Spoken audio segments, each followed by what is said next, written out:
Hey everyone, today I am here in the Wallowa-Whitman National Forest, far away from any cell service or Wi-Fi signal or anything. My husband is over yonder checking out some Bigfoot stuff, and it's pretty darn exciting, but I wanted to take this opportunity to share something with you. This is what I was going to go live on today, but then we got a Bigfoot report and had to, jet right out here. So I'm just making a video. The last few weeks, I have been focusing on gratitude. And for years, I have endeavored to have a daily gratitude practice where, at the end of every day, what are 3 things I'm grateful for? What good has happened today? What can I reframe to be positive rather than negative? Waking up in the morning, what is the first thing I'm going to be grateful for? But the last few weeks have affected a shift in my perception of gratitude. And I just want to ask you, how would it change your life if instead of asking yourself, what do I feel grateful for? What if you asked yourself, what does gratitude feel like in my body? And then go from there to, what does it feel like to actually be gratitude? What if instead of saying, I feel gratitude, what if you changed that to, I am gratitude? When I shifted the statement, when I shifted the perception, my whole experience changed like that. And it's almost as if every cell of my being is now a receiver for gratitude. And you know what? When you are grateful, truly grateful, from the inside out, spreading love is as natural and as easy as breathing. Give it a try, see what happens.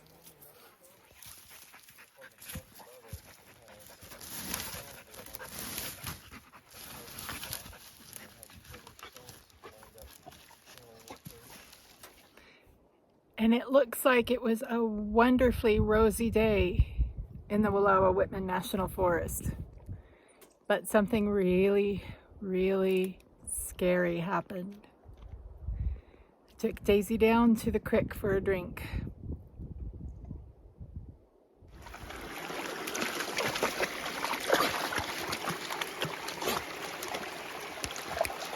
Daisy! And what you saw there was the last time I saw her. She ran down the creek, ran too fast for me, and like an idiot, I had let her go because she'd been staying with me and responding so well to me, and she took off. I went down creek a ways, calling her, couldn't see her, couldn't hear her. So this happened once before when we were in Texas in the Sam Houston National Forest, and Scott told me just to come on, if she comes, she comes. If she doesn't, she doesn't. We don't need dead weight, Army guy. And so I said, come on, Daisy, we're going home. Let's go. And I started marching back, and she didn't come. I went back down creek a bit, and couldn't see her, couldn't hear her. So I said, screw it. I'm going to go back. If she comes, she comes. If she doesn't, she doesn't. And I started walking back towards where Scott and his buddy were, and he called for me, wanted to know where Daisy was. I said, I let her go. I let her go to get a drink, and she took off down the creek. And as soon as I said that, Scott's friend said, did you hear that? And up the hill, there were either coyote or yips. Coyote or wolf yips. And immediately we started tearing up the hill because Daisy has a prey drive on her that just takes over. And when she gets a hair up her ass, she goes, and you can't stop her. Whatever her past was, it really, I mean, her prey drive is a little bit out of control, which is why I never let her off leash, and I was an idiot to let her off leash. Anyway, we went up. We got, Scott's buddy actually saw they were either coyote or wolf pups, a coyote or wolf pup, and he got a glimpse of it, but we did not hear Daisy. We heard barking and yipping, but it wasn't hers. And so anyway, eventually we just we turned around, went back to the Bigfoot area that we'd been exploring, and I just sank to the ground, put my hands on the earth. I'm just like in total shock because, you know, I've killed my dog. I've killed my dog.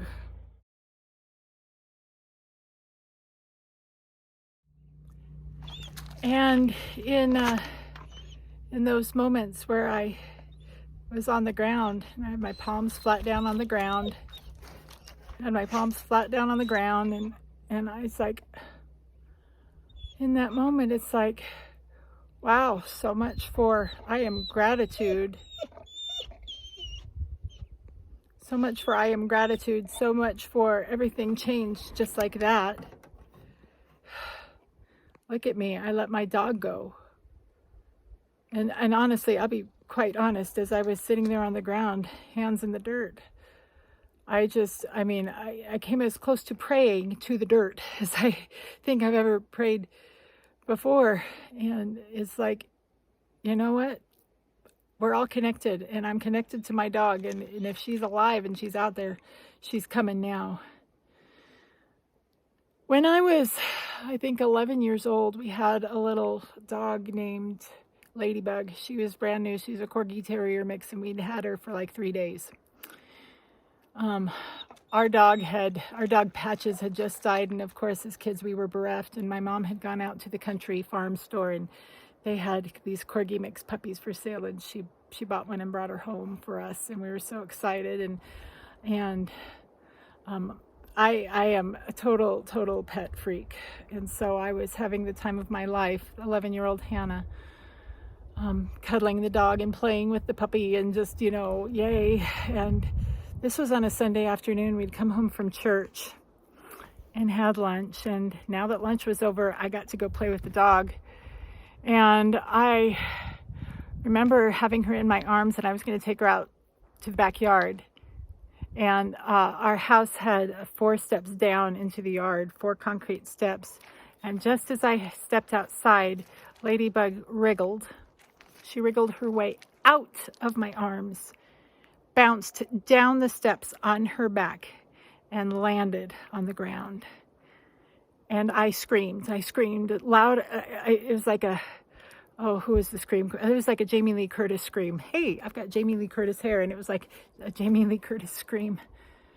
And I remember my mom came out, and she looked at that puppy, and she said that she's going to die. There's no way she's going to survive that, because her back was just like, it was like in an S. And I remember sitting there on the ground next to my puppy. And I remember, I was as close to the ground then as I could get. And all I did was pray that my dog wouldn't die.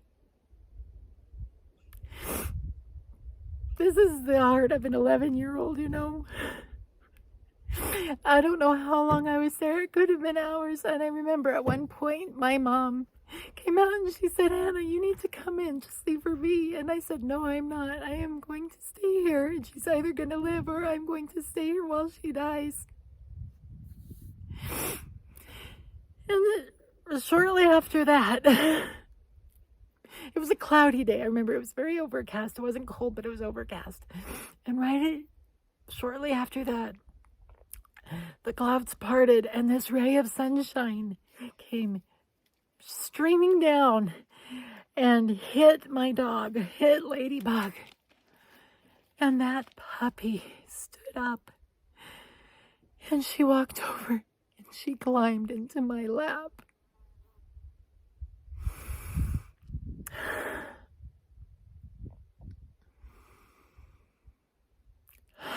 That was in 1981. Ladybug finally died. A very happy dog. In 1994. So, we turned around back to the Wallowa Whitman National Forest. We turned around and hiked back to the truck. Well, I climbed in the truck. We decided that we were going to unpack our hammocks and just pull the truck off the road and hang the hammocks and hammock camp, see what happened, see if she would come. But Scott was convinced that she'd gone after the coyotes and that she was dead. So we got in the truck. He started the engine, shut the door, and then he heard it racing up the hill towards the truck.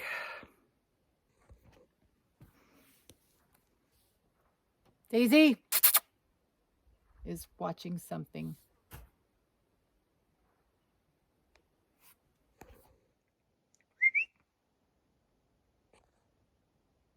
Well, she's keyed in on something now.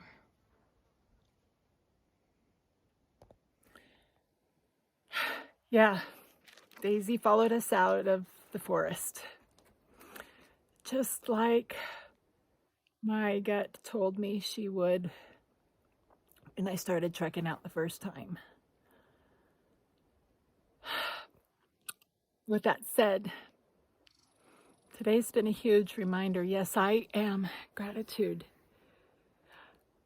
And as gratitude, I take nothing for granted. Every single life is connected at a fundamental level. We are the same energy. We are the same atoms, molecules, matter.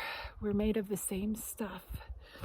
And I really believe that Daisy and her papa and I are connected deeply, even though she's a bit of a smartass, too smart for her own good. And every single life form is sacred. There is no life that is wasted, no life that is without purpose. Whether it was the red ant that bit me today, or this soaking wet, cheeky dog, or souls before they come, and any time during their incarnation on this planet. Every life is sacred. And we must all be gratitude, be connected in gratitude with each other. Have a great day. Be gratitude.